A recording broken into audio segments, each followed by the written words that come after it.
ए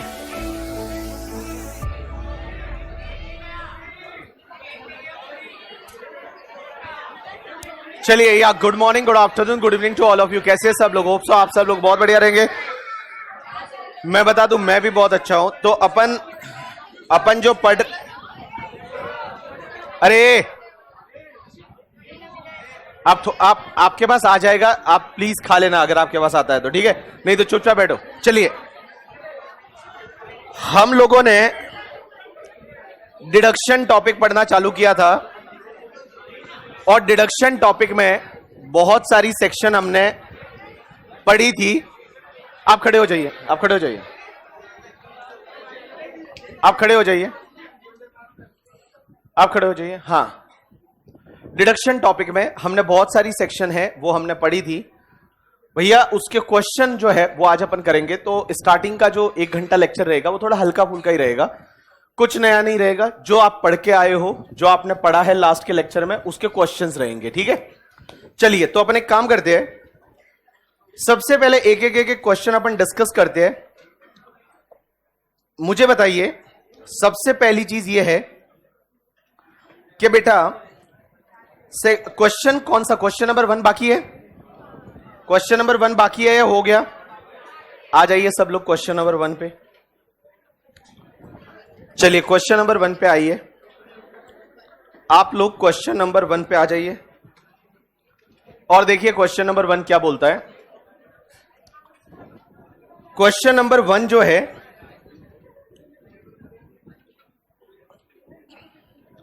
चलिए आदर्श रुक जाइए थोड़ी देर। क्वेश्चन नंबर 1 जो है वो बोलता है, examine the following statement with regard to the provision of the income tax act 1961। भैया 1961 जो इनकम टैक्स एक्ट है उसके हिसाब से ये जो दो पॉइंट है उसका आप एनालिसिस करिए, ऐसा इन्होंने बोला हुआ है। देखो, मैं आपको 2 चीजें बता दूं। अगर आपको 80JJAA का डिडक्शन चाहिए ना, बोलो किसका? 80JJAA, जिसको बोलते जा मत आ। अपन नए एम्प्लॉय रिक्रूट कर रहे थे, इसका डिडक्शन चाहिए ना, मैंडेटरी है कि आपकी ऑडिट होनी चाहिए। बोलो क्या होनी चाहिए? ऑडिट। एंड गाइस, आपकी ऑडिट होनी चाहिए तभी आपको यह डिडक्शन मिलेगा और audit report chartered accountant submit करेगा। एक और चीज ध्यान रखना, अगर आपको डिडक्शन चाहिए 80JJAA का या फिर 80QQB एंड 80RRB का, ये जो 80QQB 80RRB है ये रॉयल्टी से रिलेटेड है। 80JJAA जा मत आ, ये तीनों ही सेक्शन में अगर आपको डिडक्शन चाहिए ना तो आपको अपना रिटर्न है वो टाइम पे फाइल करना पड़ेगा। और रिटर्न टाइम पे फाइल करना पड़ेगा मतलब 31 जुलाई या फिर तुम्हारा 31 अक्टूबर जो ड्यू डेट आता है वो ड्यू डेट तक ही रिटर्न फाइल करना पड़ेगा, तभी आपको ये डिडक्शन मिलेंगे। अदरवाइज आपको ये 3 डिडक्शन नहीं मिलेंगे। वापस बोल रहा हूं, समझने की कोशिश करना। अगर आप 80JJAA, 80QQB, 80RRB का डिडक्शन लेना चाहते हैं तो आपको रिटर्न जो है वो ड्यू डेट से पहले पहले फाइल करना पड़ेगा। रिटर्न फाइलिंग की ड्यू डेट आती है 31 जुलाई 2024 आएगी, 31 अक्टूबर 2024 आएगी। तो वो ड्यू डेट से पहले पहले आपको क्या फाइल करना पड़ेगा? रिटर्न फाइल करना पड़ेगा। चलिए, अब अपन चलते हैं सीधा क्वेश्चन पे। और क्वेश्चन नंबर 1 क्या बोलता है, देखिए। पहला पॉइंट बोलता है, for grant of deduction under section 80JJAA, filing of audit report in the prescribed form is must for the corporate assessee. एक बात बताओ, filing of return within due date laid down in section 131 is not required. इन्होंने बोला कि भैया सिर्फ corporate SSC के लिए, मतलब कंपनी के लिए ही ऑडिट करानी पड़ेगी और रिटर्न टाइम पे फाइल करने की जरूरत नहीं है। क्या ये सेंटेंस है ये ट्रू है या फॉल्स है? फॉल्स है। क्यों फॉल्स है? पहली चीज तो भैया अगर 80JJAA का कोई भी डिडक्शन लेगा सबको ऑडिट करानी पड़ेगी। और दूसरी चीज मैंने बोला आपको रिटर्न टाइम पे फाइल करना पड़ेगा। जो रिटर्न फाइलिंग का ड्यू डेट रहेगा ना, वो ड्यू डेट तक आपको क्या करना पड़ेगा? रिटर्न फाइल करना पड़ेगा। तो ये जो सेंटेंस है ये आपका गलत है करके, ठीक है? ये आपका जो सेंटेंस है वो गलत है। तो देखिए, the statement is not correct. यहां एक सेक्शन 80AC का रेफरेंस दे रखा है, आप नहीं भी दोगे 80AC का तो छोड़ दीजिए। देखिए 80AC, compulsory filing of return of income on or before the due date specified under section 139(1) is a precondition for availing the benefit of deduction inter alia under section 80JJAA। तो 80JJAA में अगर आपको deduction लेना है तो आपको return है वो टाइम पे फाइल करना पड़ेगा। दूसरा पॉइंट क्या बोलता है? Filing of belated return. अब आप बोलोगे बिलेटेड रिटर्न क्या होता है? आज कल में अपन पढ़ेंगे बिलेटेड रिटर्न कि एक रिटर्न टाइम पे फाइल करते हो वो नॉर्मल रिटर्न है, अगर आप लेट भी फाइल कर सकते हो आंसर इज यस, उसको अपन बोलते हैं बिलेटेड रिटर्न।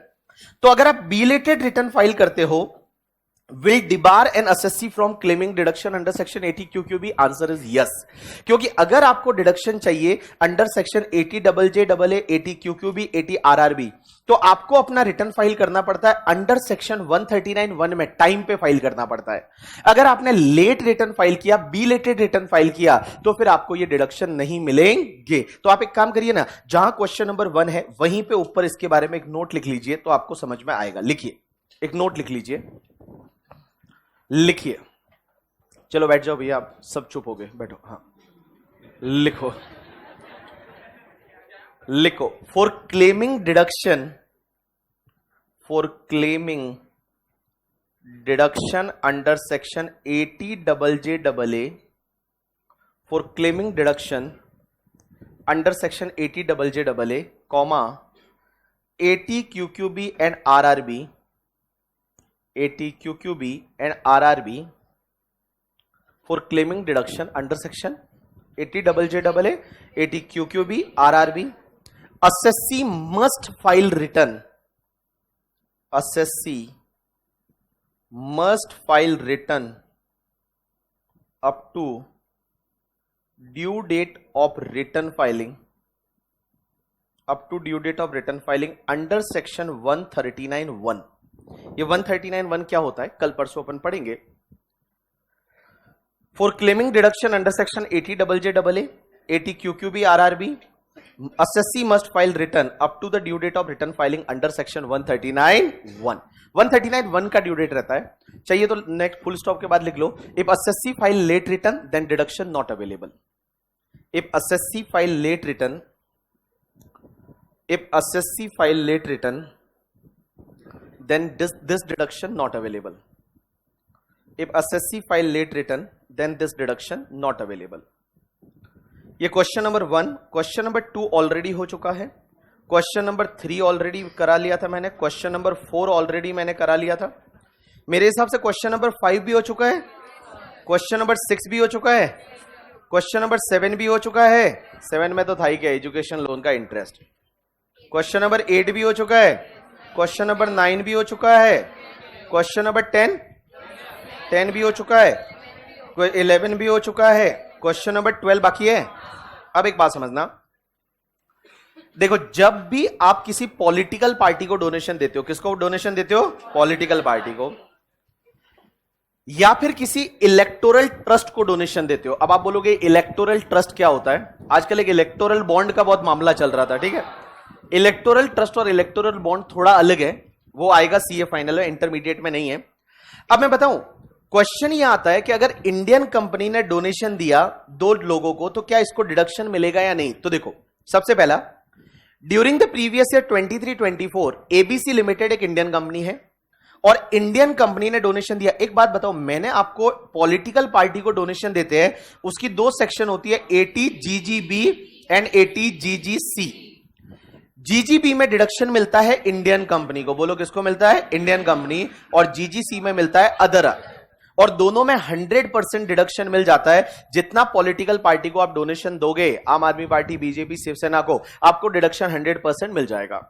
लेकिन उसमें कंडीशन है कि donation should be made by any mode other than cash. Cash में डोनेशन नहीं देना, अगर कैश में डोनेशन दिया तो आपको डिडक्शन नहीं मिलेगा। बाकी किसी भी मोड से दोगे तो चलेगा, यहां क्रॉस चेक से दोगे तो भी चलेगा, यहां बियरर चेक से दोगे तो भी चलेगा, क्योंकि यहां पे लिखा हुआ है any mode other than cash. देखो फर्क है, कुछ कुछ सेक्शन ऐसी होती थी, जैसे बिजनेस में अपन ने पढ़ी थी एक सेक्शन 40A सब सेक्शन 3, उसमें क्या था कि अगर कैश में 10,000 से ज्यादा का पेमेंट नहीं कर सकते, वहां ऐसा लिखा हुआ था अकाउंट पे ही चेक से करना चाहिए, अकाउंट पे demand draft, any mode of electronic clearing system. तो वहां क्रॉस चेक से किया तो नहीं चलेगा, वहां अगर आपने बियरर चेक से किया तो नहीं चलेगा। लेकिन जहां ऐसी लैंग्वेज लिखी हो ना, any mode other than cash, तो इसका मतलब वहां पे आप क्रॉस चेक से करोगे तो भी चलेगा, बियरर चेक से करोगे तो भी चलेगा।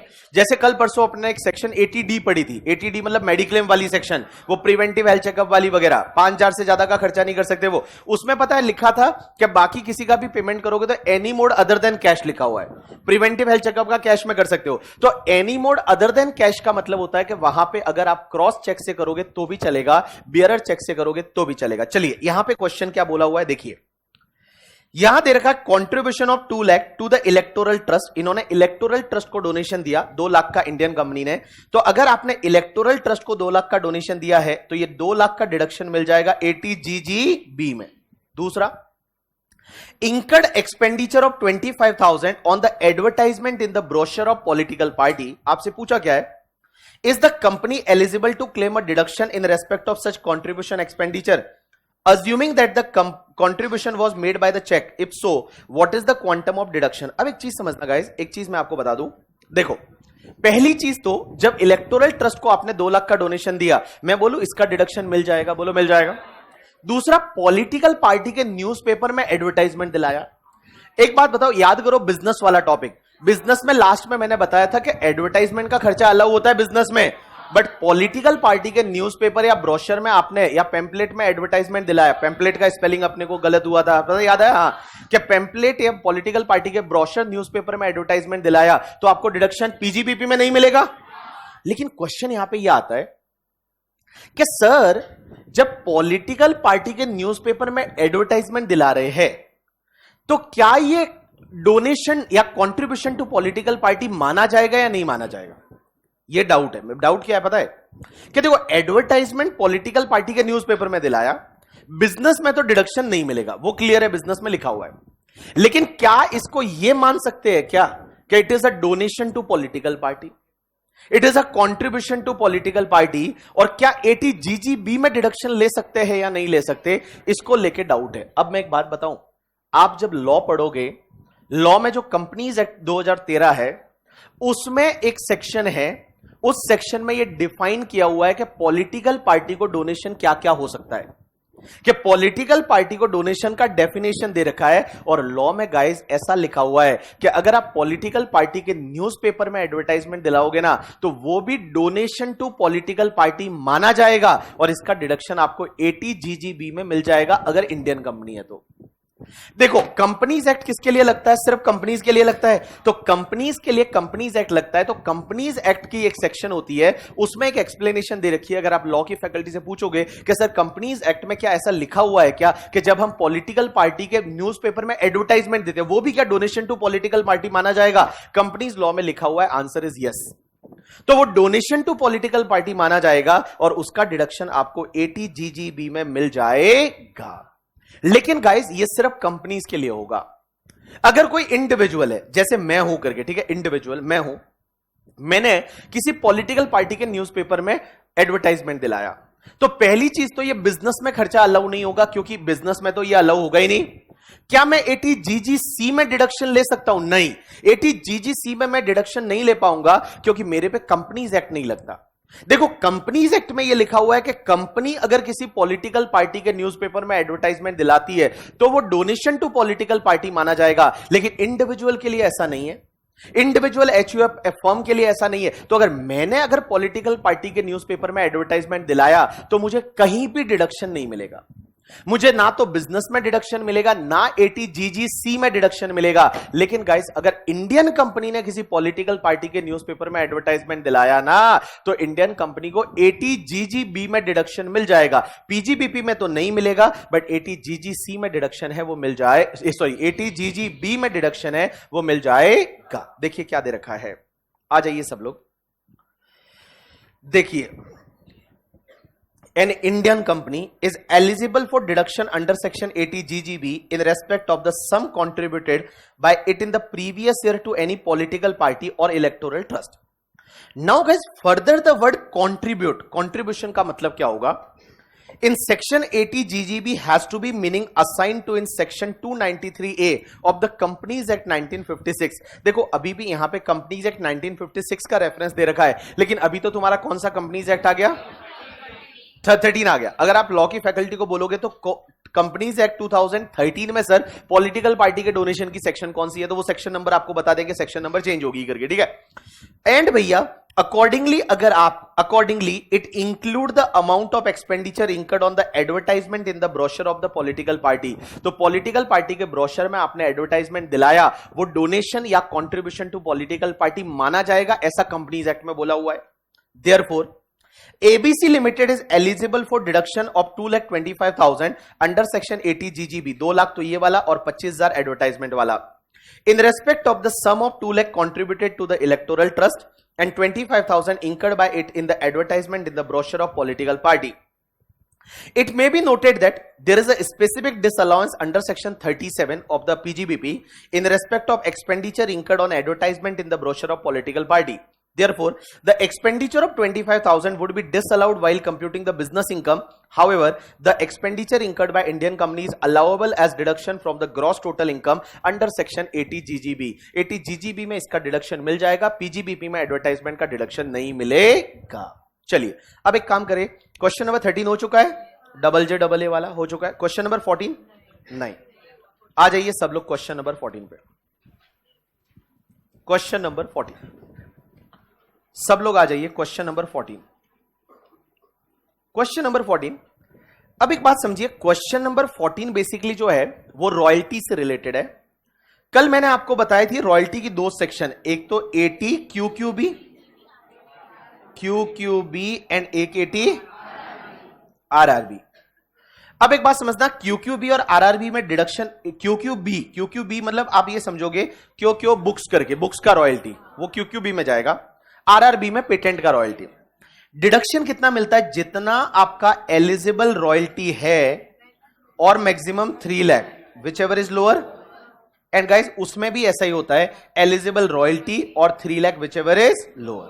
अब एक चीज समझना, एलिजिबल रॉयल्टी में क्या आएगा, तो मैंने बोला कि अगर मान लो आपने कोई बुक लिखी और उस पर लमसम रॉयल्टी मिल रहा है, तो जितना रॉयल्टी मिल रहा है वो आपका एलिजिबल रॉयल्टी है।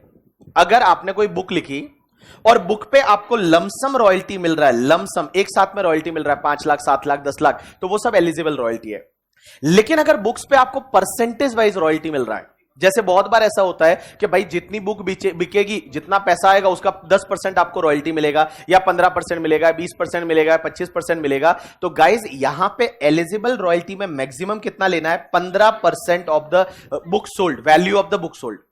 तो जितना बुक सोल्ड हो रहा है उसका मैक्सिमम आप 15% ही यहां पे ले सकते हो, एलिजिबल रॉयल्टी में आप यहां पे 15% ही ले सकते हो while calculating the deduction. But other sources में टैक्सेबल करते टाइम आपको पूरा टैक्सेबल करना है। चलिए एक काम करते हैं, आ जाइए क्वेश्चन नंबर 14 पे, और सिंपल सा क्वेश्चन है, देखिए क्या दे रखा है, आ जाइए सब लोग। Mister Akash received a royalty of 2,88,000 from the foreign country for the book authorised by him, book authored by him. उसने एक बुक लिखी है और उसको फॉरेन कंट्री से रॉयल्टी मिल रहा है 2,88,000, मतलब 2,88,000। हिंदी में क्या बोलते हैं, 2,88,000 ना, 2,88,000, हाँ, तो 2,88,000 का रॉयल्टी मिल रहा है फॉरेन से, being the work of the literacy nature, literacy पे बुक थी। द रेट ऑफ रॉयल्टी है 18%। अब गाइज इसका जो रेट ऑफ रॉयल्टी है ना, वो रेट ऑफ रॉयल्टी 18% है, तो डिडक्शन के लिए आप मैक्सिमम कितना लोगे, 15%। कितना लोगे, 15%। अब एक बात समझना, आगे दे रखा है 18% of the value of book, the expenditure incurred by him for earning this royalty was 40,000। भाई ये रॉयल्टी कमाने के लिए उसने जो खर्चा किया था वो कितना किया था, 40,000 का उसने खर्चा किया था। अब आगे आपको दे रखा है, आगे आपको दे रखा है the amount remitted to India till 30 सितंबर 2024 होना चाहिए था ये शायद, एक सेकंड ना मैं एक बार पुरानी बुक में देख लेता हूं कि शायद चेंज किया था या नहीं। कौन सा पेज नंबर बोलो तो एक बार, हाँ 150, पेज नंबर 150, हाँ उसको 2024 करो, इसको सितंबर 2024 करो, एंड इसको मार्च 2025 करो।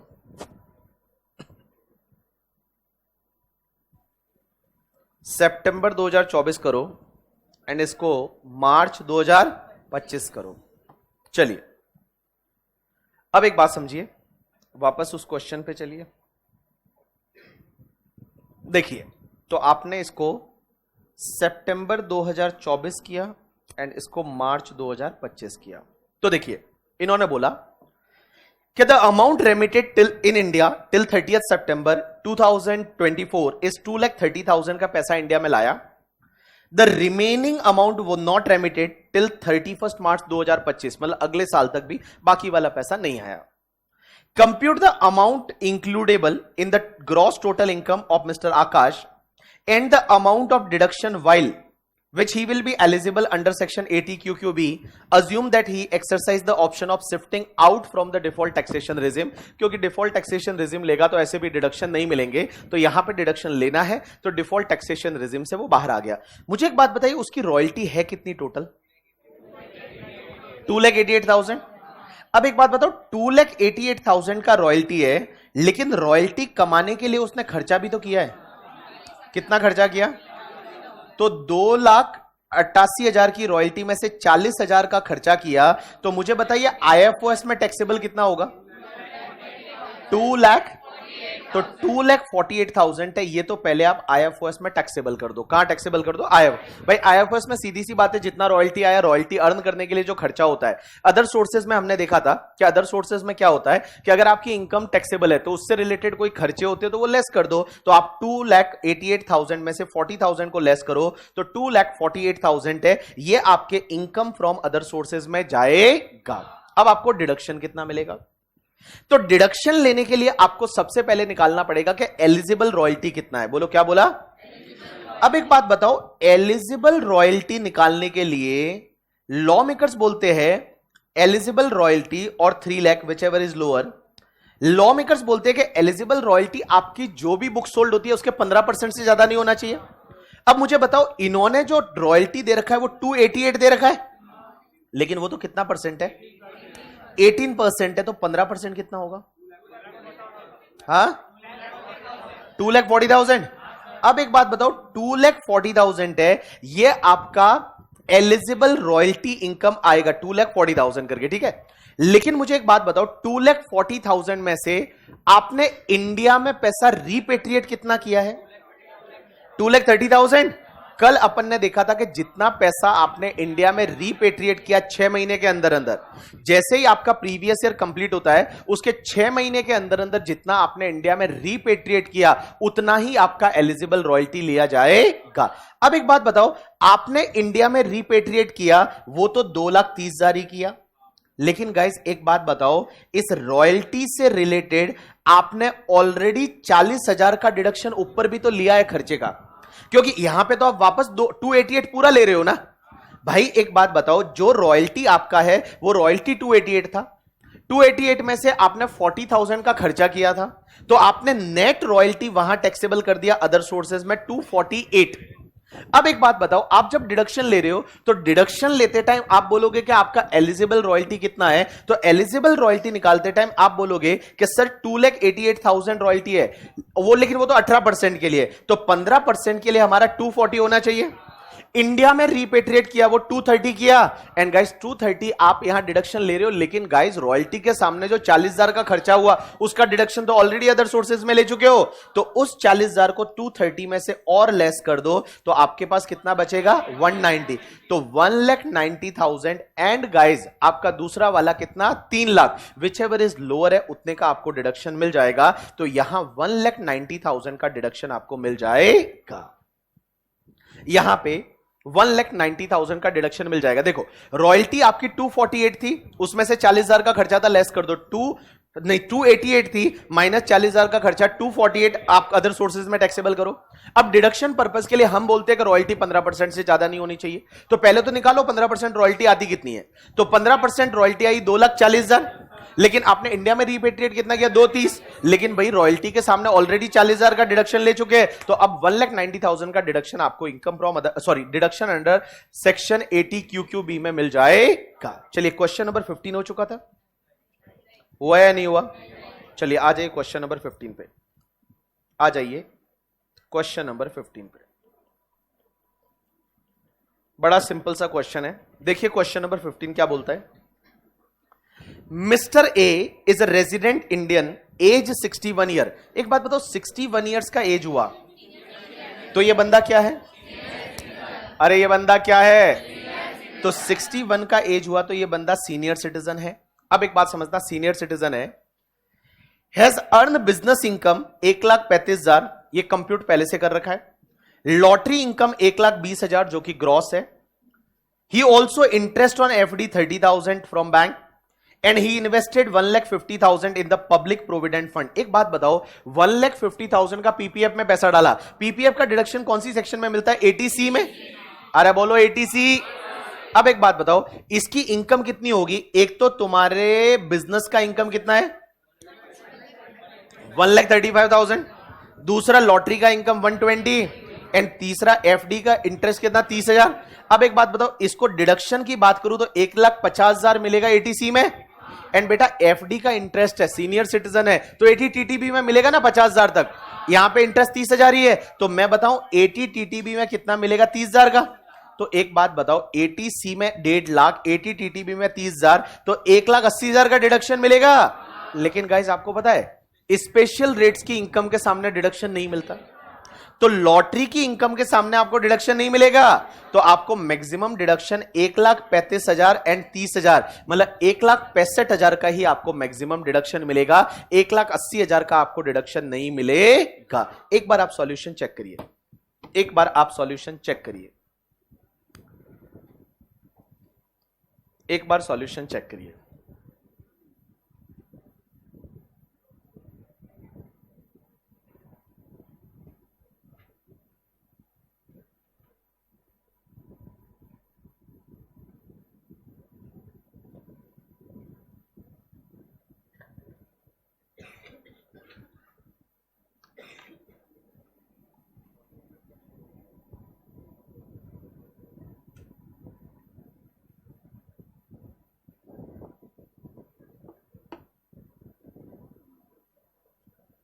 चलिए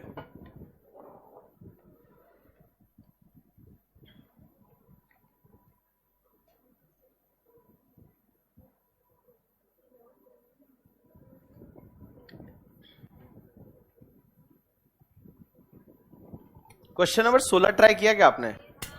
ट्राई किया ना? सॉल्यूशन मैं दिखा देता हूं, ठीक है। क्वेश्चन नंबर 16 आप लोगों ने ट्राई किया होगा, नहीं किया तो कोई बात नहीं, आज कर लेंगे।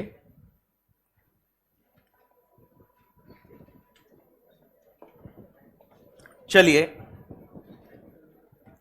दीप भाई, दीप गुजराती, देखिए उसमें क्या होता है ना, आपको पहले दिन बताया था स्पेशल रेट की इनकम, जैसे LTCG 112A, STCG 111A, winning का इनकम, डीम्ड इनकम, जिसपे स्पेशल रेट से टैक्स लगता है उसके सामने डिडक्शन नहीं मिलता, तो बाकी इनकम के सामने ले लो ना। ऐसा सेटअप में भी एक क्वेश्चन था। चलिए आ जाइए सब लोग क्वेश्चन नंबर 16 पे, चलिए आ जाइए क्वेश्चन नंबर 16 पे। बहुत ही अच्छा क्वेश्चन है, देखिए। Mr. Gurnam, age 42 years, has salary income computed 5,50,000. He has earned the interest of 14,500 on saving bank account with State Bank of India. Compute the total income of Gurnam for the assessment year 24-25 from the following particular, assuming that he exercised the shifting out from the 115 BAC. चलिए मुझे एक बात बताइए, सबसे पहले इसकी income कितनी होगी? तो इनकम अगर आप निकालोगे तो सबसे पहले सैलरी का इनकम कितना लेना है? 5,50,000। उसके बाद आईएफओएस में सेविंग बैंक का इंटरेस्ट आएगा, तो एसबी इंटरेस्ट कितना है? तो टोटल कितना हुआ? 5,60,000। ये मैं बोलूं जीटीआई आ गया। अब इसमें से जो जो डिडक्शन मिलते हैं वो ले लो। जो डिडक्शन अंडर चैप्टर 6A, जो डिडक्शन मिलेंगे वो अपन डिडक्शन लेंगे 564 में से। पहला, life insurance premium paid to the Birla sun life insurance in cash amounting 25,000। Eighty C में भैया कैश पे कर सकते हो, कहीं कोई मना नहीं है। एटीसी में कहां मना है? एटीसी में कोई मना नहीं है। Life insurance premium paid to Birla sun life insurance in cash amounting 25,000 for the insurance of life of his dependent parents. लेकिन गाइस एक बात बताओ, पेरेंट्स के लिए आपने इंश्योरेंस कराया, क्या आपको डिडक्शन मिलेगा या नहीं मिलेगा? नहीं मिलेगा। देखो अगर आप देखोगे ना, एटीसी उसमें लिखा था खुद के लिए, स्पाउस के लिए या चिल्ड्रन के लिए। डिपेंडेंट वर्ड नहीं था। डिपेंडेंट वर्ड सिर्फ एटीडी की सीरीज में आता है, बाकी कहीं नहीं आता। एटीडी में, एटीडीडी, एटीडीडीबी में आता है, बाकी कहीं नहीं आता। तो अगर आपने पेरेंट्स के लिए insurance policy, life insurance policy ली है, इसका डिडक्शन आपको नहीं मिलेगा। तो मैं बताऊं यहां पे आपका नो डिडक्शन। पेरेंट्स के लिए आपने लाइफ इंश्योरेंस पॉलिसी ली है, आप तो चाहते हो पेरेंट्स मर जाए आपको पैसा मिल जाए, डिडक्शन नहीं मिलेगा करके, ठीक है। ये बंदा चाहता है यार, मैं नहीं बोल रहा। हाँ, घर पेरेंट्स के लिए हेल्थ इंश्योरेंस लो ना, कि अगर बीमार पड़े तो ठीक हो जाए। चलिए, हाँ पाप लगेगा ही पाप। चलिए, तभी तो डिडक्शन नहीं मिल रहा है, देखो पाप तो लगा। दूसरा, life insurance premium 25,500 paid for the insurance of life of his major son who is not dependent on him. उससे मतलब नहीं फर्क पड़ता भाई, डिपेंडेंट है, नॉन डिपेंडेंट है, माइनर है, मैरिड है, उससे कोई फर्क नहीं पड़ता, सन है ना। हाँ, the sum assured on the life of his son 3,50,000 है, वो सम एश्योर्ड है, मींस पॉलिसी वैल्यू है। एंड पॉलिसी लिया था 30 मार्च 2012 को, मतलब 1/4/2012 से पहले वाला है।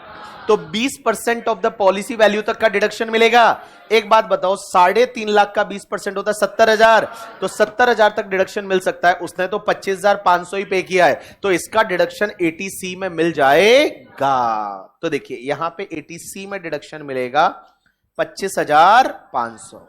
चलिए उसके बाद आगे बढ़ते हैं। एक और लाइफ इंश्योरेंस पॉलिसी ले रहा है।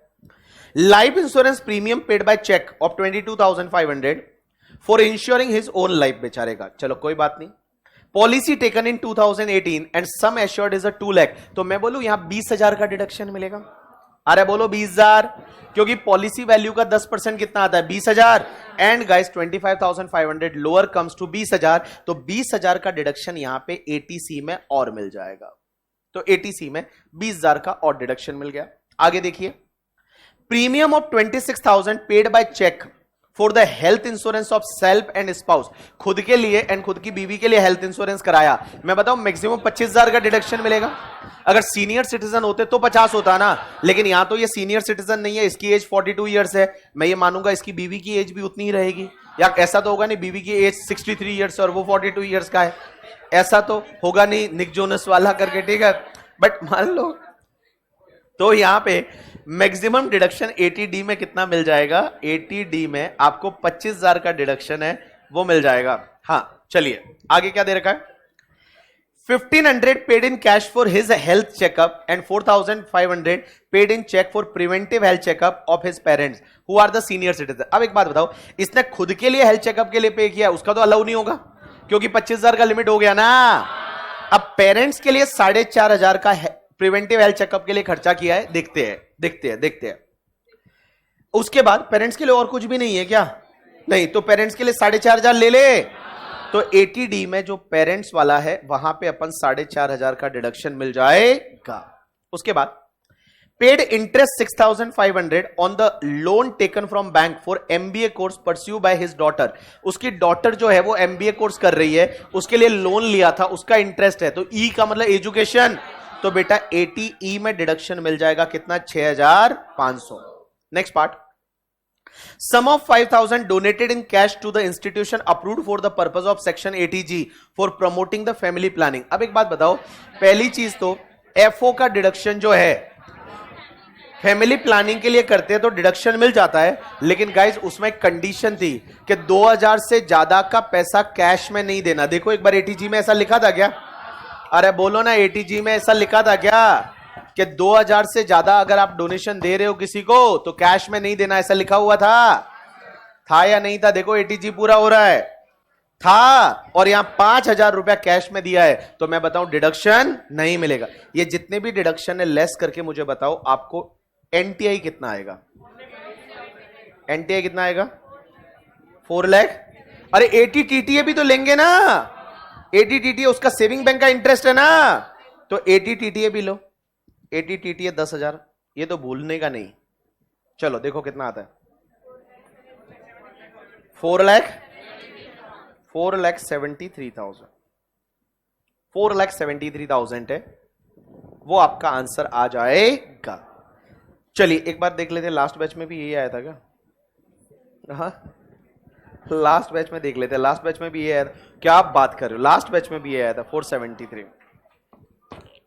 लास्ट बैच में भी ये आया था। एटीसी में 25,500, 20,000, 25,000 एंड 4,500 एटीडी में, एटीई में 6,500 एंड एटीटीटीए में 10,000।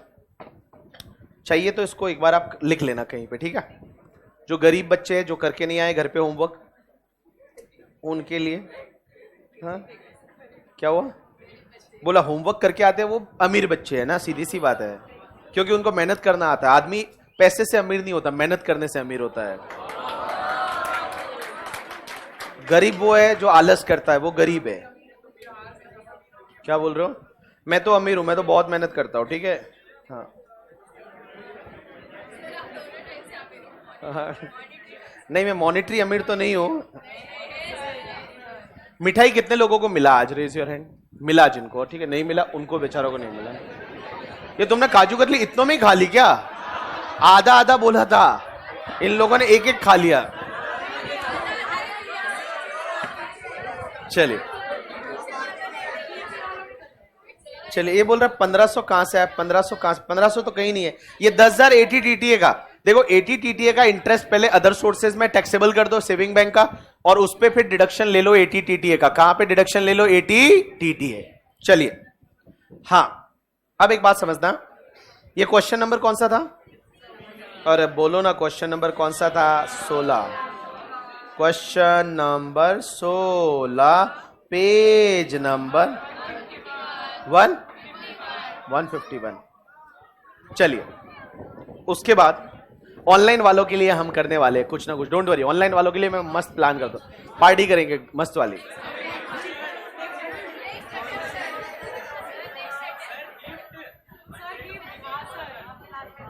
हाँ, कोई गिफ्ट नहीं दिया, ऐसे ही झूठ बोला था उनको, झूठ बोला था लास्ट बैच में, कोई गिफ्ट नहीं दिया।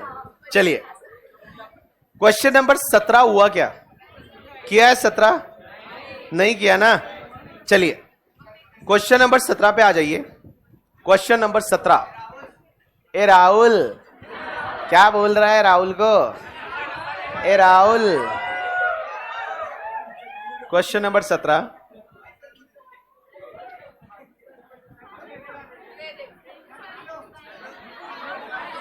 अब ये खाली बॉक्स पड़ा है तो भाई रख लो अपने पास, जिसने खाया है। घर पे जाके पेन पेंसिल रखना है इसमें। ठीक है।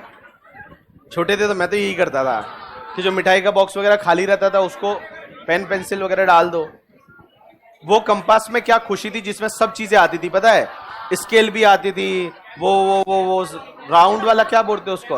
हाँ हाँ, कंपास मतलब उसमें ना, जो जिस कंपास में सब चीजें आ जाए वो मेरा फेवरेट था। और अगर दोनों साइड से खुल रहा हो भाई साहब, इधर से भी और उधर से भी,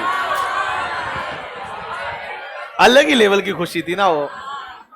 जब है ना स्कूल चालू होता था तो मैं स्कूल चालू होता था तो नोटबुक के ऊपर जो कवर चढ़ाना, वो ऐसे पता, एक ऑरेंज कलर का कवर आता था, ऑरेंज कलर का, ब्राउन कलर का।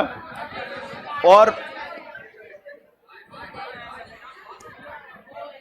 सोमिल थोड़ा रिसर्च करो भाई। हाँ, तो उसमें जो मजा था अलग ही था।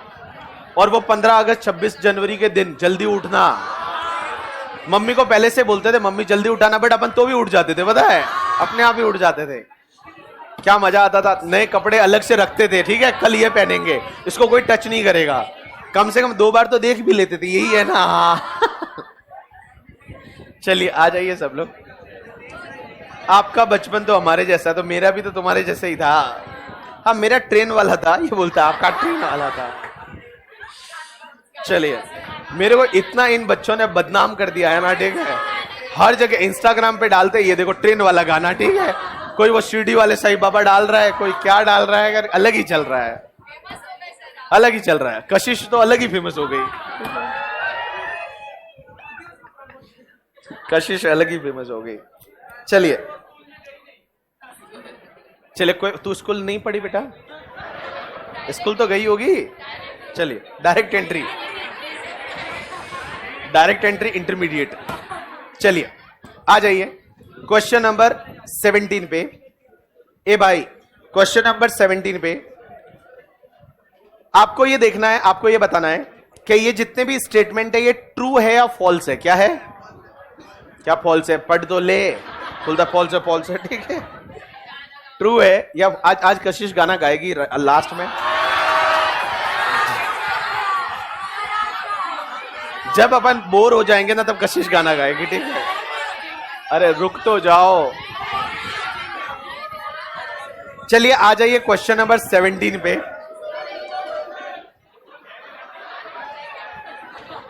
क्वेश्चन नंबर 17 पे आ जाइए सब लोग। क्वेश्चन नंबर 17 पे आ जाइए, आ जाइए सब लोग। क्वेश्चन नंबर 17 पे examine the following statement with regard to the provision of income tax act 1961। भाई 1961 इनकम टैक्स के हिसाब से आपको ये जितने भी स्टेटमेंट है इसको एग्जामिन करना है। पहला, during the financial year 23-24 mister Amit paid interest on loan avail by him for his son higher education. His son is already employed in the firm. Mister Amit will get the deduction under section 80E और not. देखो ये बंदा है, उसका बेटा higher education कर रहा है और हायर एजुकेशन के लिए उसने लोन लिया है पापा ने अपने बेटे के। तो क्या पापा को एजुकेशन लोन का इंटरेस्ट है, उसका डिडक्शन 80E में मिलेगा या नहीं मिलेगा? मिलेगा। क्या फर्क पड़ेगा? मिलेगा करके, ठीक है। तो यहां पे 80E में डिडक्शन मिल जाएगा। दूसरा, अगर आप नाबार्ड के बॉन्ड खरीदते हो तो क्या आपको 80C में डिडक्शन मिलता है या नहीं? नाबार्ड के बॉन्ड का पॉइंट 80C में था ना, तो हाँ मिलता है, क्यों नहीं मिलेगा, मिल जाएगा, उसमें क्या दिक्कत है कल का, ठीक है। तो यहां पे 80C में डिडक्शन मिल जाएगा। तो पहला वाला भी ट्रू था, दूसरा वाला भी ट्रू है, ठीक है। तीसरा क्या बोलता है? In order to, oh love birds, in order to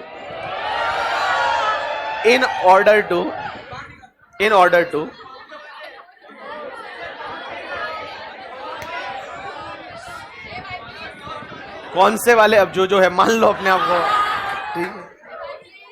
जैसे ही मतलब है ना, इसमें क्या हुआ पता है तुमको? जैसे मैंने बोला ना लव बर्ड्स इधर देखो, तो जो सच में थे ना वो एकदम शॉक गए, ठीक है। उनको एकदम रूह कांप गई, बोला एकदम क्या हुआ करके, ठीक है।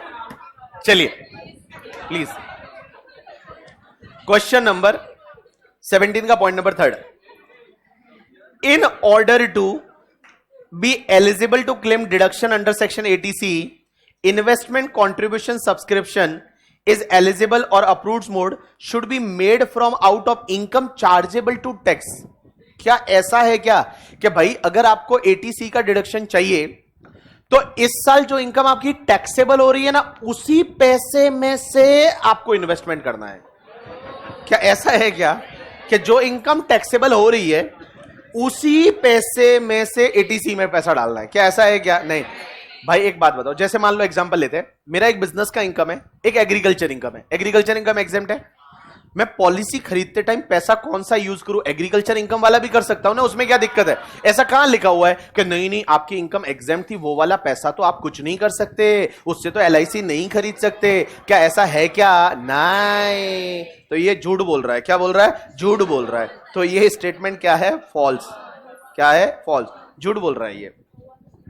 चलिए दूसरा, पाप लगेगा। हाँ, next point, where individual repay a sum of 30,000 towards the principal and 14,000 as interest in respect of loan taken from bank for pursuing eligible higher study. अगर आप हायर स्टडी कर रहे हो, हायर स्टडी से बैंक से loan लिया, उसका principal repayment किया 30,000 का और इंटरेस्ट रीपेमेंट किया 14,000 का, the deduction allowable under section 80E, क्या पूरा 44,000 का डिडक्शन मिलेगा? झूठ बोल रहा है या झूठ बोल रहा है? झूठ बोल रहा है। ओनली कितना डिडक्शन मिलेगा? 14,000। जो इंटरेस्ट है उसी का डिडक्शन मिलेगा ना, प्रिंसिपल का गाय का डिडक्शन मिलता है यार, एजुकेशन लोन पे सिर्फ इंटरेस्ट। तो ये क्या बोल रहा है? झूठ। कुछ भी बोल रहा है, पाप लगेगा। चलिए next part, Mrs Sheila.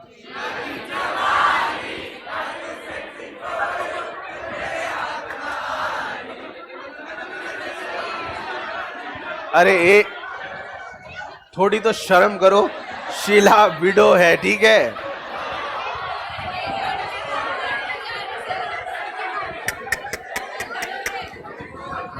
Sheila जो है, शीला बेचारी विडो है और ये बोल रहे हैं शीला शीला की जवानी। मतलब थोड़ी तो शर्म पाप लगेगा, पाप करके, ठीक है, पाप चढ़ेगा तुमको। हाँ अब इधर देखो, हाईलाइट किया ना, विडो, विडो ऑफ सतीश।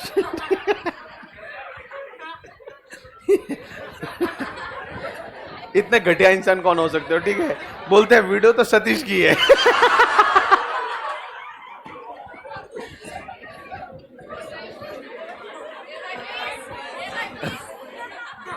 चलिए ए प्लीज, चलो एक बात समझना, एक बात समझना, Mrs Sheela widow of Satish, Satish की विडो है, who was employ of XYZ limited, बेचारा वो एम्प्लॉय था और इसको मिला 7 lakh rupees on 1/5/2023, being amount standing to the credit of the Satish in his NPS account, in respect of which deduction has been allowed under section 80 CCD to the Satish in the earlier previous year. Such amount received by her as nominee on the closure of account is deemed to be her income. क्या ये income माना जाएगा? एक बात बताओ, NPS में मैंने बताया था कि एनपीएस का खाता बंद करा देते हो, बोलो बंद करा देते हो, क्लोज किया, बोलो क्लोज किया, क्लोज किया तो जो पैसा मिलेगा 40% टैक्सेबल, 60% एग्जेम्प्ट। बट अगर एक बात बताओ, आप मर गए, क्या हो गए, मर गए, और मरने पे पैसा मिलता है घर वालों को, तो वो पूरा एग्जेम्प्ट है, पूरा क्या है, एग्जेम्प्ट। तो ये झूठ बोल रहा है, क्या बोल रहा है, ये झूठ बोल रहा है, झूठ बोल रहा है। टैक्सेबल थोड़ी बेचारी की, तो विडो है बेचारी, ठीक है, और तुम उसके हाथ में टैक्सेबल और कर दो, उसका पति मर गया है यार, ठीक है, एग्जेम्प्ट है ना, क्या हो जाएगा, एग्जेम्प्ट।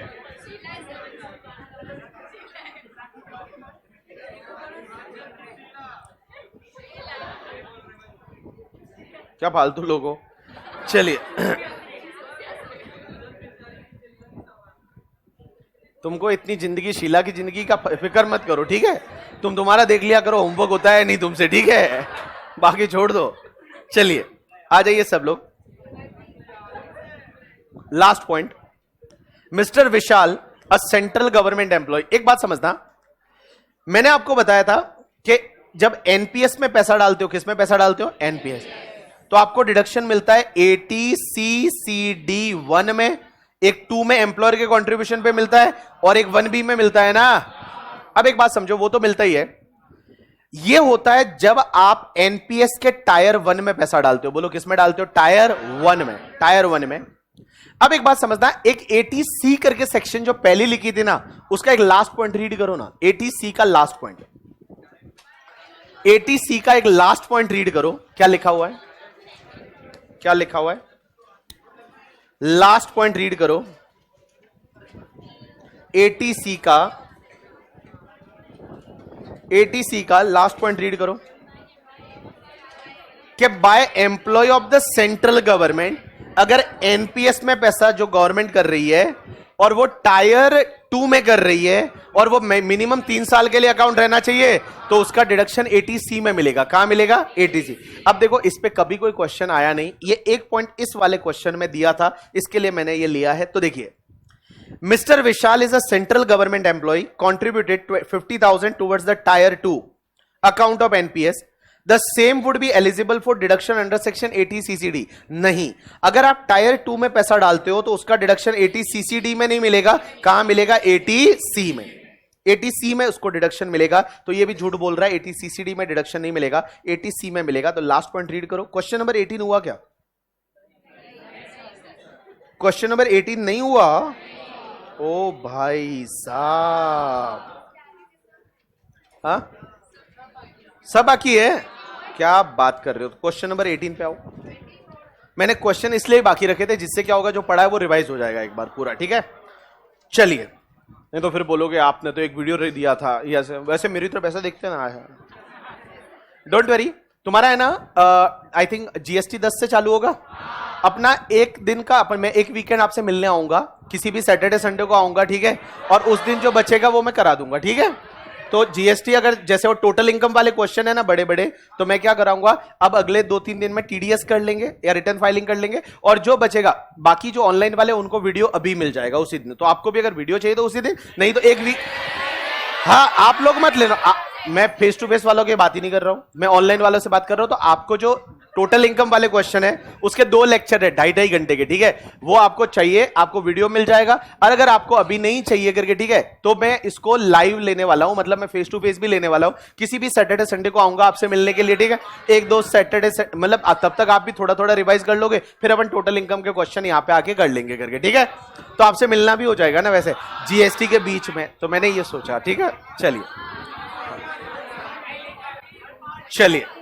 हाँ, उस दिन मैं आऊंगा ना सैटरडे संडे, उस दिन पार्टी भी करेंगे, ठीक है।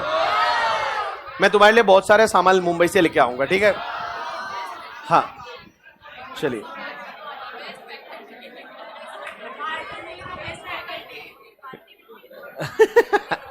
चलिए आ जाइए सब लोग क्वेश्चन नंबर 18 पे, सब लोग आ जाइए क्वेश्चन नंबर 18 पे। एक खजूर क्वेश्चन नंबर 18 पे, examine the allowability of following assuming that he has exercised the option of shifting out। अरे भाई shifting out है तभी तो मिलेगा डिडक्शन।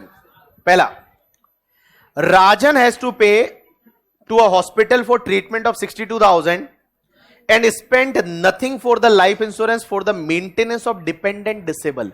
ये आपको पता है एक सेक्शन थी 80DD, क्या आपका डिसेबल डिपेंडेंट है। अब एक बात समझो, अगर आपका कोई रिलेटिव है वो डिपेंडेंट है आप पे और वो डिसेबल है बेचारा, ठीक है, उसके लिए या तो कोई ट्रीटमेंट करा लो या कुछ मेंटेनेंस के लिए खर्चा कर दो। आपको पता है फ्लैट डिडक्शन मिलता था 75,000 या 1,25,000, भले खर्चा 10 रुपए का किया, भले खर्चा 10 रुपए का किया तो भी आपको डिडक्शन है, वो आपको फ्लैट मिल जाता था। तो यहाँ एक बेटा वो थोड़ा ना इसका आवाज बढ़ाना, मेरे को पता नहीं ऐसे क्यों लग रहा है आवाज कम है, थोड़ा आवाज बढ़ाना ना, अगर बढ़ा सकता, ठीक है। हाँ, अब एक बात समझना, मतलब मेरे को बहुत तेज बोलना पड़ रहा है, एक तो कल 9 घंटे का लेक्चर, ठीक है, 9-10 घंटे का लेक्चर, रात को ट्रेवल करके 1-2 बजे पुणे पहुंचा।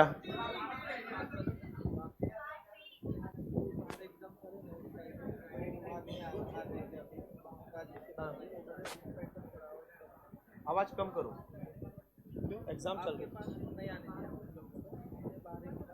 नहीं बेटा, आवाज किसका, बच्चों का या मेरा? माइक का। तो बोला सुनाई भी तो देना चाहिए। हाँ चलो कोई बात नहीं, हाँ बाजू में कोई एग्जाम चल रहा है, थोड़ा सा बढ़ा सकता है, ठीक है, नहीं तो ठीक है, चल जाएगा, डोंट वरी, ठीक है। हाँ, अब एक बात समझो, तो मैंने आपको बताया था 80DD में क्या होता है कि अगर आपका डिपेंडेंट रिलेटिव है और वो डिसेबल है, उसके मेंटेनेंस के लिए कुछ खर्चा करते हो या उसके लिए कुछ जमा कराते हो, ट्रीटमेंट कराते हो, तो आपको भले 10 रुपए का खर्चा किया तो भी आपको डिडक्शन कितना मिलेगा, पूरा 75,000 या 1,25,000।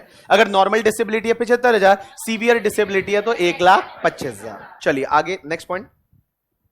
राजा, अ resident Indian has spend nothing for the treatment, उसने ट्रीटमेंट के लिए तो कुछ भी नहीं किया, लेकिन उसने डिपॉजिट कराया 25,000 में LIC for maintenance of dependent disable. तो या तो ट्रीटमेंट कराओ या मेंटेनेंस के लिए पैसा डालो ना यार, तो आपने ट्रीटमेंट नहीं कराया, आपने मेंटेनेंस के लिए पैसा डाला, तो भी यहां पे डिडक्शन आपको किसमें मिल जाएगा, 80DD में डिडक्शन मिल जाएगा 75,000 या फिर 1,25,000। Next part, Rajan has incurred 20,000 for the treatment and 25,000 for deposit with LIC for the maintenance of dependent disabled। इसमें दोनों ही करा रहा है, ट्रीटमेंट भी करा रहा है, मेंटेनेंस भी करा रहा है, तो भी 75,000 का डिडक्शन मिलेगा, तो 75,000 का डिडक्शन मिल जाएगा।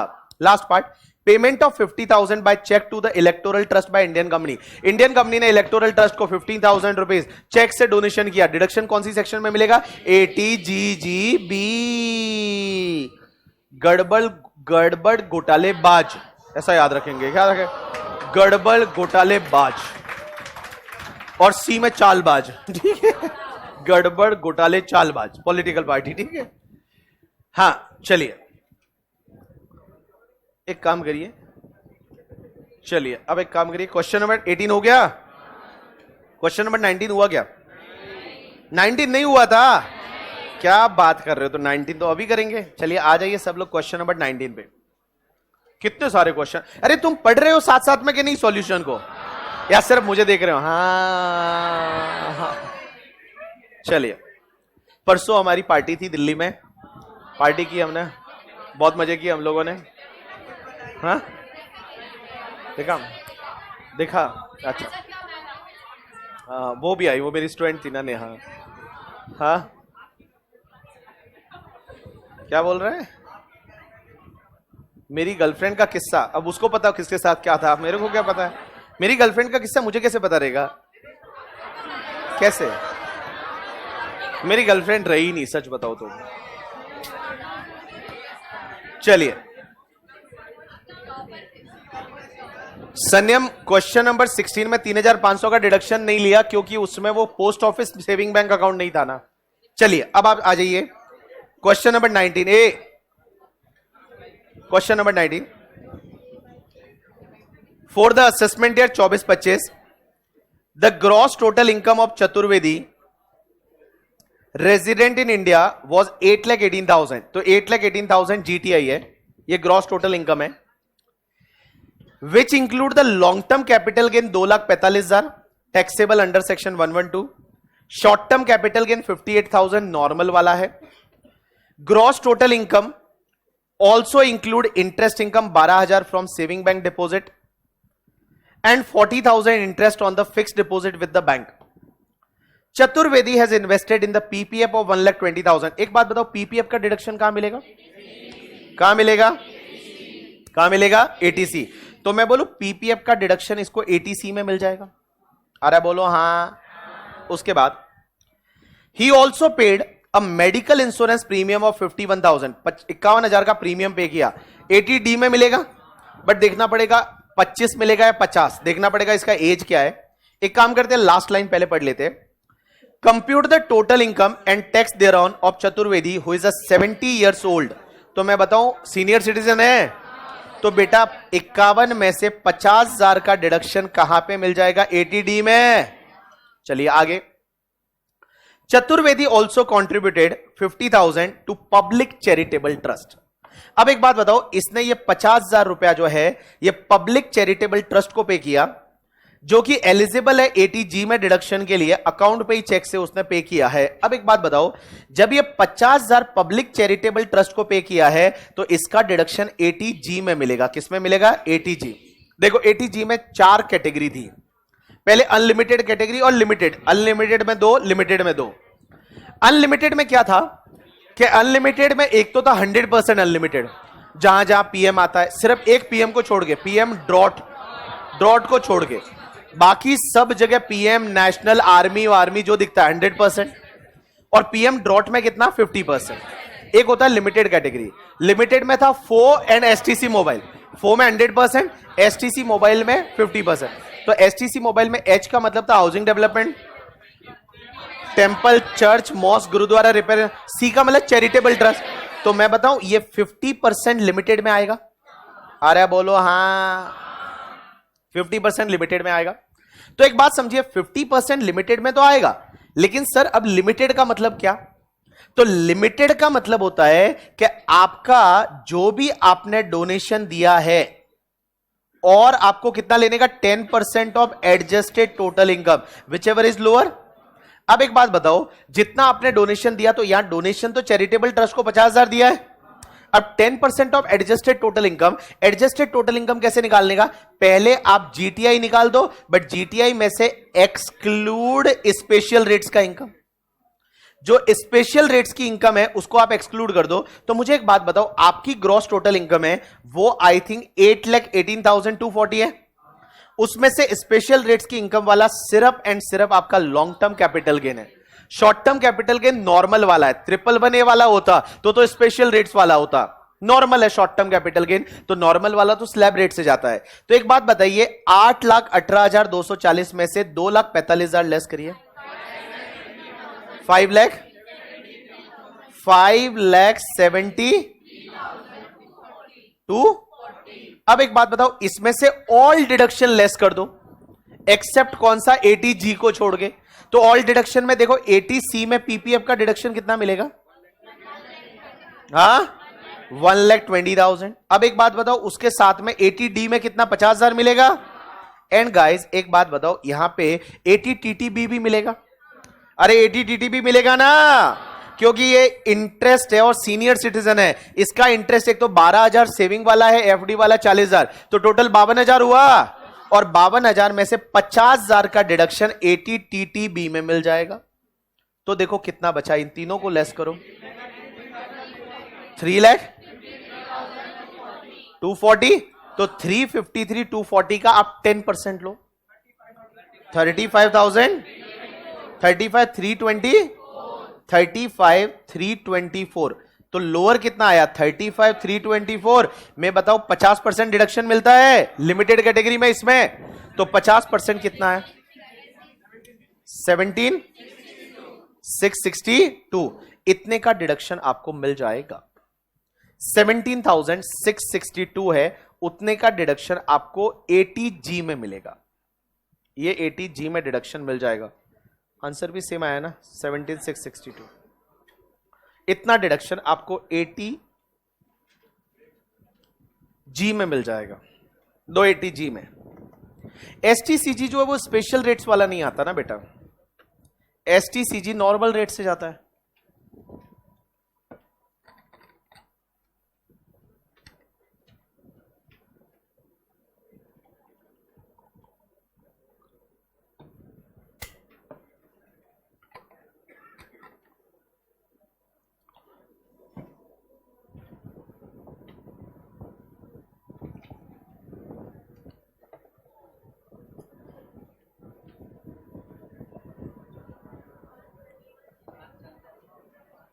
चलिए, हाँ जी, अच्छा अच्छा, अमाउंट इंग्लिश में बोलेंगे, ठीक है। हाँ, अमाउंट हिंदी में नहीं समझता ना, चलिए, साउथ इंडियन वाले जो लोग हैं थोड़ा सा, चलिए आप इसको ऐसे सॉल्व करिए, आपको समझ जाएगा, ठीक है। क्वेश्चन नंबर 19 के बाद 20वां हुआ क्या, 20वां हुआ होमवर्क था, 20वां होमवर्क था क्या, तो क्वेश्चन नंबर 20 में कोई डाउट है तो बोलो। अरे उसमें है क्या, क्वेश्चन नंबर 20 में, अरे सौरभ एसटीसीजी जो रहता है, देखो एलटीसीजी को उत्तर लेस क्यों किया, एसटीसीजी को क्यों नहीं किया, क्योंकि एलटीसीजी पे टैक्स रेट रहता है 20% और एसटीसीजी नॉर्मल वाला रहता है, वो जाता है स्लैब रेट से, तो स्लैब रेट से जाता है, तो ये स्पेशल रेट वाला नहीं है ना। अगर एसटीसीजी 111A वाला रहता तो वो 15% से जाता, तो वो तुम्हारा 15% जो था वो 15% वाला जो है वो स्पेशल रेट्स वाला होता। बट यहां पे बेटा ये एसटीसीजी जो है ये आपका स्लैब रेट वाला था, इसके लिए एडजस्टेड टोटल इनकम निकालते टाइम हमने स्पेशल रेट्स वाली इनकम को अलग करते हैं। चलिए डन। क्वेश्चन नंबर 20 में कराओगे, आप लोग करके आए हो, चलो मैं बता देता हूं, चलो मैं बता देता हूं, हाँ मुझे पता है आपने एफर्ट तो मारे नहीं होंगे। Mr Rajmohan whose gross total income 640 for the financial year 23-24 furnish you the following information, आपको ये इंफॉर्मेशन दी है। अब एक बात समझिए, पहला इंफॉर्मेशन, आपने स्टैंप ड्यूटी पे किया घर एक्वायर करते टाइम, इसका डिडक्शन 80C में मिलेगा। आपने 5 ईयर का एफडी कराया, कहां पे मिलेगा, 80C में। Donation to the recognised charitable trust 25,000 which is eligible for deduction under section 80G at the applicable rate. मान लो ये, मान लो 50% वगैरह डिडक्शन मिलता है, एलिजिबल रेट से मिलता है। तो मुझे एक बात बताओ, यहां पे 25,000 है, इसका डिडक्शन 80G में मिलेगा, कैलकुलेट करेंगे। आगे देखिए, interest on loan taken for higher education कहां पे मिलेगा, 80E में मिलेगा। कहां पे मिलेगा, 80E में। इसमें कुछ भी नया नहीं है, आप एक बार चेक करिए, आपको समझ जाएगा, ठीक है। और यहां नोट पढ़ेंगे तो 80G का कैलकुलेशन भी समझ जाएगा, फालतू बात मत करो। उसके बाद क्वेश्चन नंबर 21 का क्वेश्चन किया, अच्छा नहीं किया, अभी करते हैं। देखो है ही नहीं कुछ क्वेश्चन में। कंप्यूट द एलिजिबल डिडक्शन, देखो डिडक्शन निकालना है रोमा के लिए। 40 साल की उम्र है, आपसे बोला है 40 साल की उम्र में कितना डिडक्शन मिलेगा यहां पे, तो देखो 40, अरे लिखा हुआ है रोमा की एज 40 इयर्स है। अब देखो सबसे पहला, लाइफ इंश्योरेंस प्रीमियम पे किया, पॉलिसी 2012 से पहले ली थी एंड सम एश्योर्ड 440 है, तो 35,000 का मैं बताऊं यहां पे पूरा डिडक्शन मिल जाएगा। कौन सी सेक्शन में मिलेगा, अरे लाइफ इंश्योरेंस प्रीमियम 80C में, कहां मिलेगा, 80C में, 80C में मिलेगा। उसके बाद पब्लिक प्रोविडेंट फंड में एटीसी में मिलेगा। Repayment of housing loan taken to the Bharatiya Mahila bank Bangalore, eighty C में मिलेगा। Payment to LIC pension fund, अब एक बात बताओ आपको, ओ भैया ओ दोनों, LIC pension fund, LIC pension fund में देखो, पेंशन फंड में अगर म्यूचुअल फंड यूटीआई वाला है तो एटीसी में लेने का, एलआईसी या किसी और इंश्योरेंस कंपनी का पेंशन फंड है तो एटीसीसीसी में लेने का, और एनपीएस होता है उसको एटीसीसीडी में लेने का। तो एक बात बताइए, यहां पे payment to LIC pension fund है, कौन सी सेक्शन में डिडक्शन मिलेगा? एटीसीसीसी में। कहां मिलेगा? एटीसीसीसी में। उसके बाद medical policy taken for self, wife and dependent children, premium paid by cheque 30,000। मैं बताऊं यहां पे डिडक्शन 25,000 का मिलेगा, तो 25,000 का डिडक्शन मिल जाएगा एटीडी में। कहां मिलेगा? एटीडी में। Medical insurance premium paid by cheque for the parent, senior citizen है 52,000, मैं बोलूं 50,000 का डिडक्शन मिलेगा, तो एटीडी में। कहां मिलेगा? एटीडी में। अब एक बात बताओ, एटीसी का डिडक्शन कितना हो रहा है? 35, 1.5 लाख और 20 कितना होता है? 2 लाख, 2,05,000। मैक्सिमम डिडक्शन कितना होगा? 1.5 लाख, 1.5 लाख, 1,50,000। अब एक बात बताओ, एटीसीसीसी में भी 1,40,000 है, 1,40,000 पूरा लोगे, बट गाइस फिर आप लिखोगे कि एटीसीसीई क्या बोलती है? एटीसी प्लस एटीसीसीसी प्लस एटीसीसीडी1, तीनों मिला के मैक्सिमम 1.5 लाख, तो 1,50,000 का डिडक्शन मिल जाएगा। तो यहां तक जितने भी ये कवर हो रहे हैं ना, उस पे आपको 1,50,000 और उसके बाद 25 और 50, 25 और 50, सॉरी 25 और 50, तो टोटल 2,25,000 हो रहा है, तो 2,25,000 का डिडक्शन टोटल मिल जाएगा। क्वेश्चन नंबर 22 किया क्या? हाँ, मिस रोमा की वाइफ कैसे आई? स्पाउस का मतलब हमेशा वाइफ नहीं होता रे, यही तो अच्छा, ये मिस रोमा जो यहां दे रखा है, तो यहां पे उसकी वाइफ कैसे आई? क्या बोला? सीधी सी बात है, हस्बैंड होना चाहिए, हस्बैंड या स्पाउस लिख लो ना, self, spouse and dependent children.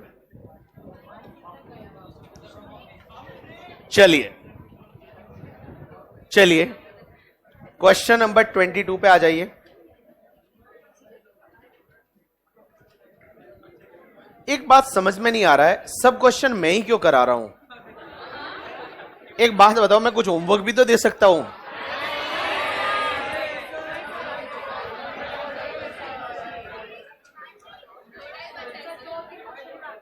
कितने? 24 तक ही क्वेश्चन है, उसके बाद तो ऐसे भी कंसेप्ट दूसरा है, वो होने बाकी है, ठीक है। 25 से बाद में दूसरा कंसेप्ट पढ़ेंगे ब्रेक के बाद आज। चलिए 24 तक जो क्वेश्चन है, ए कहेगा ब्रेक, पहले 24 तक क्वेश्चन होंगे, उसके बाद ना। चलिए आ जाइए सब लोग, कर ही लेते हैं ना, क्या फर्क पड़ता है जब कर आए, यहां तक है। क्वेश्चन नंबर 22 थोड़ा बड़ा है ना, उसको बाद में करेंगे, पहले छोटा करते हैं ना। 23 और 24 पहले कर लेते हैं ना। 20 तो सबसे छोटा 24 है, तो पहले 24 करते हैं। आप लोग भी ऐसा करते हो कि नहीं करते हो? कि जो अगर मान लो 4 क्वेश्चन है, एक बहुत बड़ा एक छोटा, तो पहले छोटा टारगेट पूरा करोगे, उसका अच्छा फील होगा ना, फिर दूसरा करेंगे ना, फिर लास्ट बड़ा क्वेश्चन करेंगे, तब लगेगा एक ही तो बचा है। चलिए आ जाइए, मतलब तुम लोग हो तो मेरे जैसे ही, आ जाइए सब लोग क्वेश्चन नंबर 24 पे। Same question number A. बेटा थोड़ा डिस्टेंस बना के बैठो, ठीक है?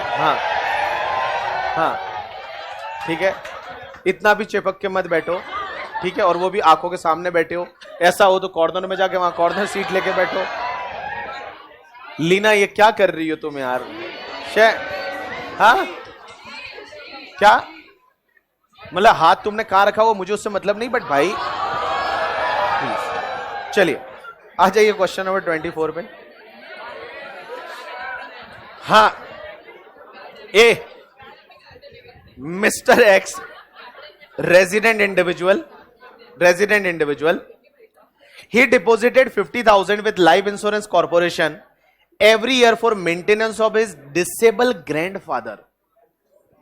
Disabled है लेकिन grandfather है, who is wholly dependent upon him, और बेचारे वो डिसेबल है। एक बात बताओ मुझे, पहली चीज मैंने बोला था 80 डीडी में डिपेंडेंट के लिए डिसेबल डिपेंडेंट, बट आपको पता है डिपेंडेंट एचडीआर होना चाहिए, handicap dependent relative, but relative में कौन आता था पता है? सिर्फ spouse, mother father brother sister, बस वही आते थे। तो ग्रैंड फादर जो है वो आपके पेरेंट्स में नहीं आएंगे। तो बेटा उनके लिए आपने भले मेंटेनेंस के लिए किया, अच्छा कर रहे हो, ऐसा अच्छे बच्चे हो तुम, अच्छे पोते हो उनके, ठीक है, क्या आप अपने ग्रैंड पेरेंट्स के लिए कुछ कर रहे हो, बेचारे वो डिसेबल है, बट तो भी आपको डिडक्शन नहीं मिलेगा। डिडक्शन तभी मिलता है जब आप एचडीआर के लिए करते हो, और रिलेटिव में कौन कौन आएगा? Spouse, mother father brother sister. तो बेटा डिडक्शन कोई नहीं मिलेगा, 80 डीडी में कोई डिडक्शन नहीं मिलेगा। लेकिन बाद में लास्ट में पूछते हैं, लास्ट लाइन, कि what will be the deduction if mister x had made the deposit for the dependent father. अगर यहां फादर होते तो 75,000 का डिडक्शन मिल जाता। तो 75,000 और 1,25,000 डिपेंड्स ऑन द डिसेबिलिटी। एक बार सॉल्यूशन को रीड कर लो, सबसे छोटा वाला था, जल्दी हुआ ना।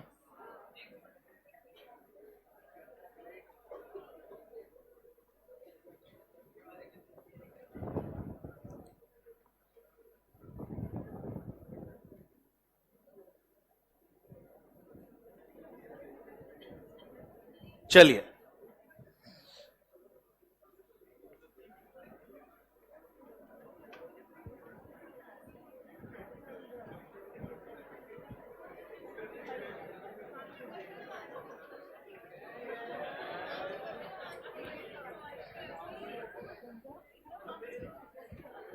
कशिश लीना को बोल रही है, लीना तुमने बताया ही नहीं मुझे।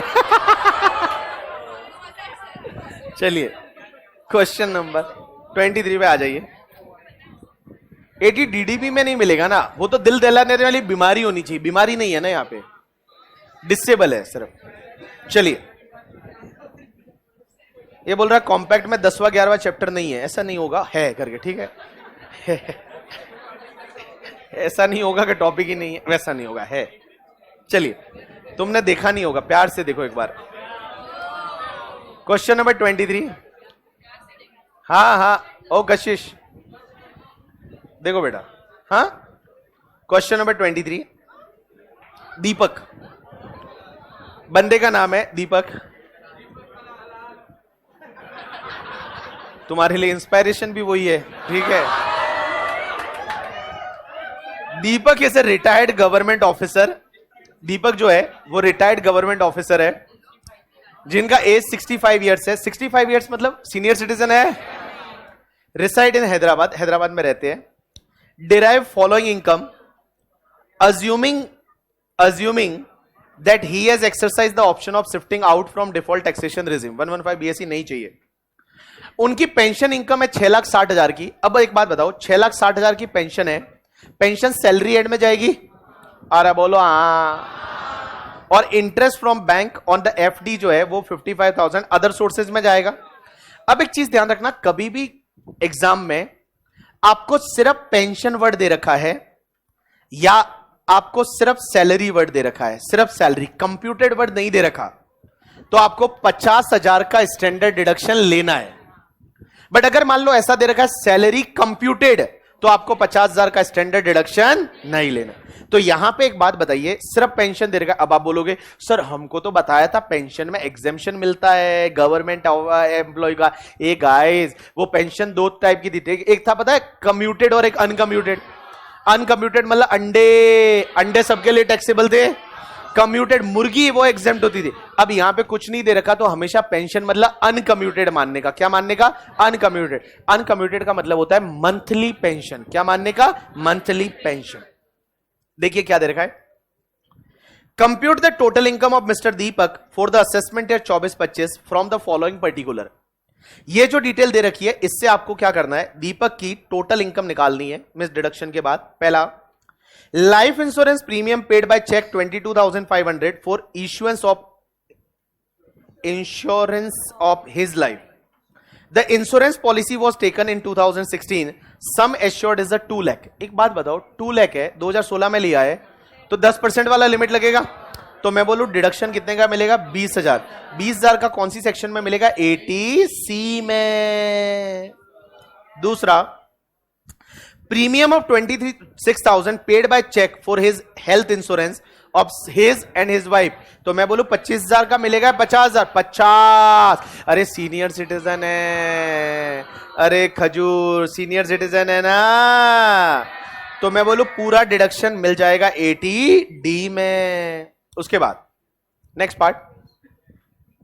Part, paid interest 6,500 on loan taken from bank for MBA course pursue by his daughter, तो मैं बताऊं 80E में मिलेगा, 80E में।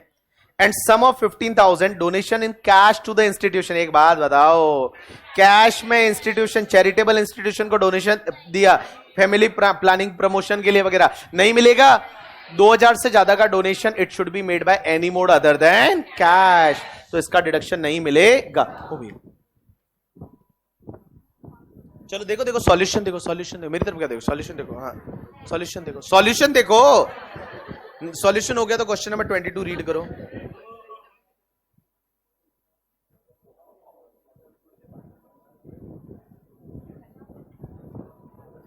हाँ जी, अरे देखा सॉल्यूशन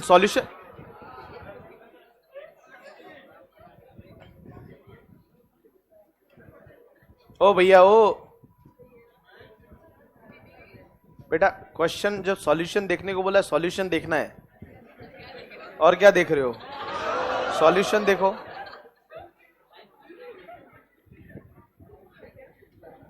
दो 2,000 तक होता कैश में चलता, 2,000 के ऊपर है तो नहीं मिलेगा।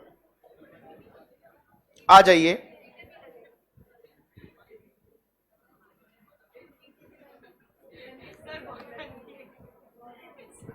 कहां रहने वाली है, कहां की है ये, बीडी की, संभाजीनगर औरंगाबाद मतलब। चलिए क्वेश्चन नंबर 22 पे आ जाइए, लास्ट क्वेश्चन बिफोर ब्रेक। इसके बाद ब्रेक दे रहे हैं, फिर ब्रेक के बाद कॉन्सेप्ट पढ़ेंगे और वो 4-5 क्वेश्चन करेंगे, आज डिडक्शन पूरा करेंगे, ठीक है। हाँ चलिए, हाँ ब्रेक 20 मिनट का लेंगे, कोई क्या फर्क, अब शाम को 5 बजे तक पढ़ सकते हैं, अपना ही तो है। कितने बजे है, 2:30 बजे ना, कोई बात नहीं, उससे पहले छोड़ दूंगा मैं, ठीक है। आ जाइए, हाँ लंच ब्रेक भी मिलेगा 1 घंटे का आपको। क्वेश्चन नंबर 22 पे आ जाइए। अभी मैं तुम्हारे साथ कुछ दिन ही तो हूं यार, ठीक है, और तुम ये बोलते हो 2 दिन ही हो, 3। चलिए आ जाइए क्वेश्चन नंबर 22 पे। अरे वो टीटीबी क्यों आया, क्योंकि इंटरेस्ट है ना यार।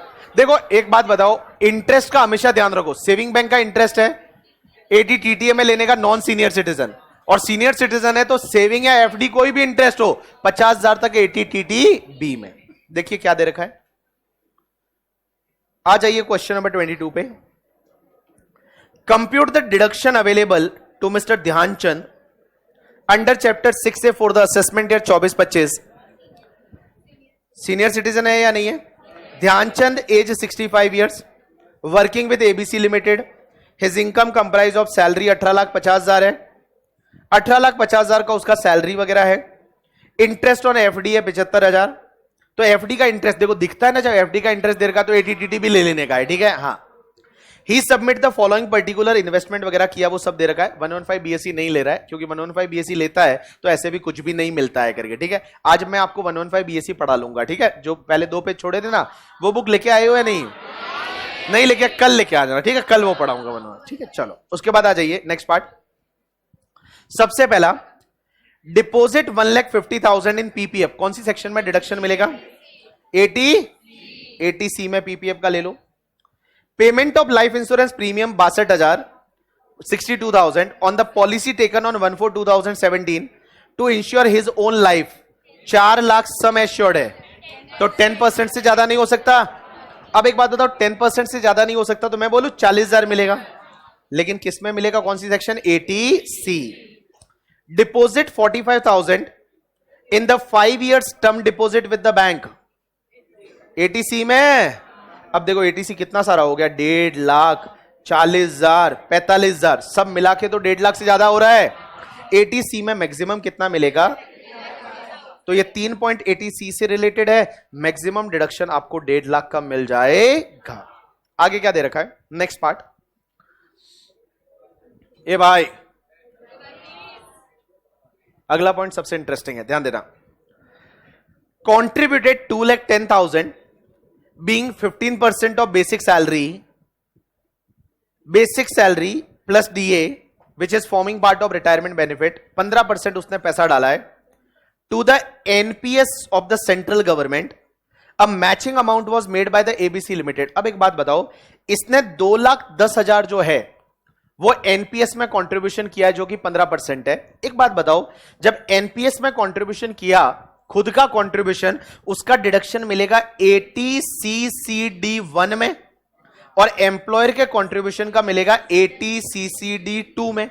हाँ भाई, अब एक बात बताओ, उसने 2,10,000 15% किया, डिडक्शन कितना मिलता है पता है? खुद का कंट्रीब्यूशन और 10% of salary whichever is lower. हाँ भाई, खुद का कंट्रीब्यूशन और 10% of salary whichever is lower. But central government state government employ है तो एम्प्लॉयर कंट्रीब्यूशन में 14% मिलता है, 14%।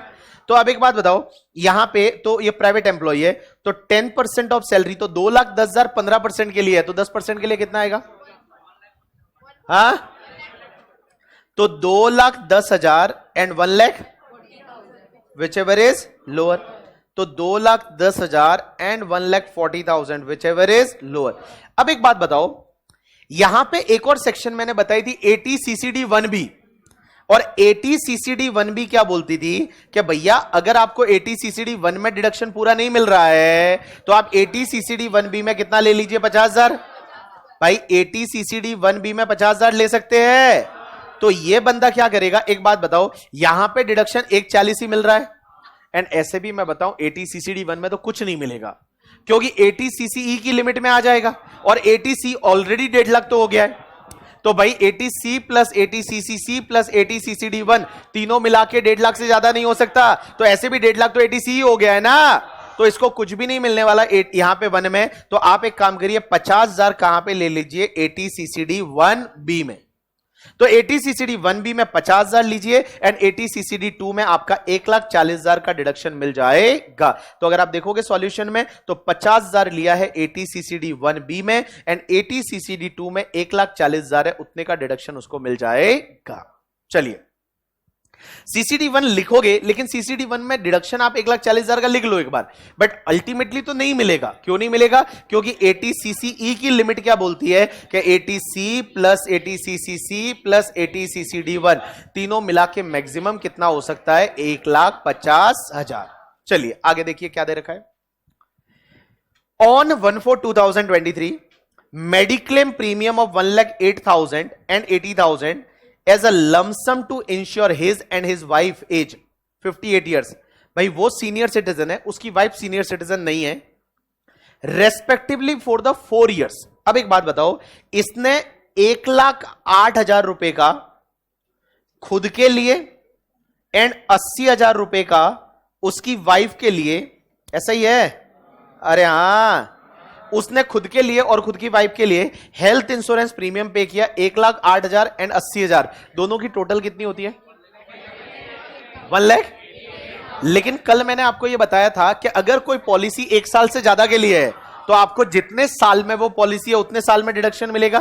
तो डिवाइड करो 4, 47। और मैं बताऊं ये खुद बंदा सीनियर सिटीजन है तो लिमिट 50,000 की हो जाएगी। तो मैं बोलूं पूरा 47 का डिडक्शन इसको 80D में मिल जाएगा। 80D में पूरा 47,000 का डिडक्शन है वो मिल जाएगा। 80D में पूरा 47,000 का डिडक्शन मिल जाएगा।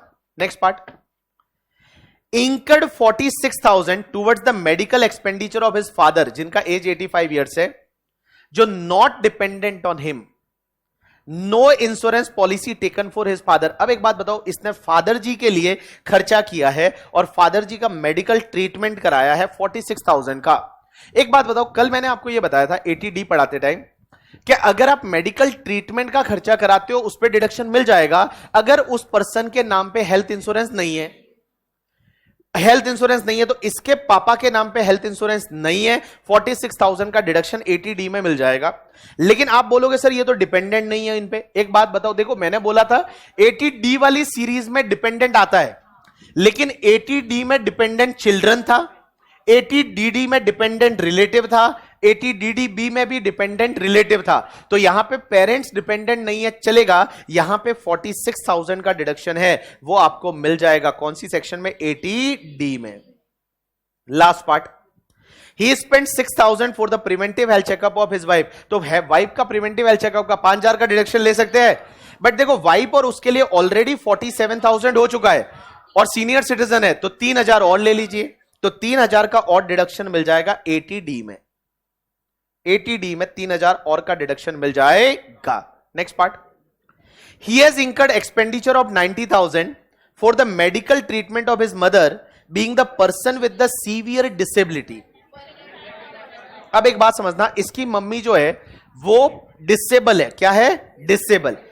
डिसेबल ही है, सीवियर डिसेबिलिटी है उनकी मम्मी की, और उनके लिए उसने ट्रीटमेंट कराया और सीवियर डिसेबिलिटी है। 80DD में फ्लैट डिडक्शन मिलेगा 75,000 और 1,25,000। सीवियर डिसेबिलिटी है तो 1,25,000 का डिडक्शन मिल जाएगा, एंड बाकी इंटरेस्ट वाला डिडक्शन आप 80TTB में 50,000 का ले लोगे। ये क्वेश्चन अच्छा क्वेश्चन है, इसको LDR मार्क करना। बहुत सारे क्वेश्चन इसमें कवर हो रहे हैं, बहुत सारे पॉइंट इसमें कवर हो रहे हैं, ठीक है। चलिए, 1,40,000 कैसे आया? क्योंकि 2,10,000 15% के लिए है, तो आपको देखना पड़ेगा 10% के लिए कितना होगा। चलिए, अब अपन लेंगे ब्रेक 20 मिनट का। 11 बजे है, एग्जैक्टली 11:20 पे अपन चालू करेंगे, ठीक है। आप लोग आराम से ब्रेक कुछ खा पी के आ जाइए और उसके बाद में हम कंटिन्यू करेंगे आगे। बेटा इसमें सिर्फ डिडक्शन पूछा है ना प्रियंका? प्रियंका इसमें डिडक्शन पूछा है, सैलरी का इनकम निकालने को पूछा ही नहीं था। इसमें तो डिडक्शन की वैल्यू पूछी है, ठीक है। चलिए, आज के लिए इतना बहुत है, बिफोर ब्रेक।